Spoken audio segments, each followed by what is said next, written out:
નામ રતનબેન છે. મારી 72 વર્ષની ઉંમર છે. રાજકોટમાં ઘણા વર્ષથી રહે છે, પણ જમવાના કાંઈ ઠેકાણા નહોતા.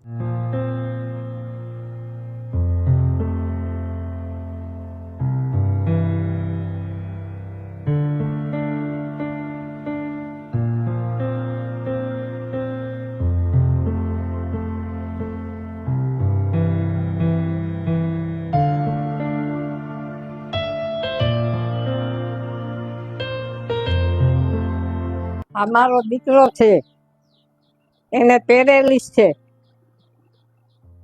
એ કાંઈ બોલી શકતો નથી, તો નવજીવનમાંથી અમને ટિફિન આપે છે. અમે એમાં અમારું ગુજરાન ચલાવીશું. આ પેરેલિસને એના 6ઠું વર્ષ ચાલે છે. એને નવડાવવું, ધોવડાવવું, ખવડાવવું, સંડાસ પાણી બધું જ મારે કરવું પડે છે. અને આ ટિફિન મળે છે એટલે અમને સંતોષ. ગઈઢું માણસ સૌ કામ કરી શકું એમ નથી. હું ઘરકામ કરવા જાઉં છું, કચરા પોતા કરું છું, એમાં અમારું ગુજરાન ચલાવીશું. નવજીવનમાંથી ટિફિન આવે છે, એ બે ટાઈમનું અમે ચલાવી લઈશું. ટિફિનમાં દાળ ભાત રોટલી શાક આવે છે. અમે સંતોષથી જમી લઈએ છીએ. આ મારો દીકરો સંતોષથી જમી લે છે.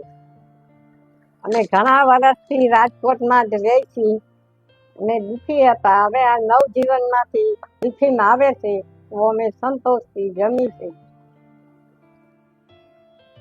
જમવાનું ગરમા ગરમ જ આવે છે, સરસ આવે છે. આ 4 વર્ષથી અમારો અનુભવ છે. જમવાનું 2 ટાઈમનું મળી જાય છે. તેનાથી મારા દીકરાનું મારું બેયનું પેટ ઠરે છે.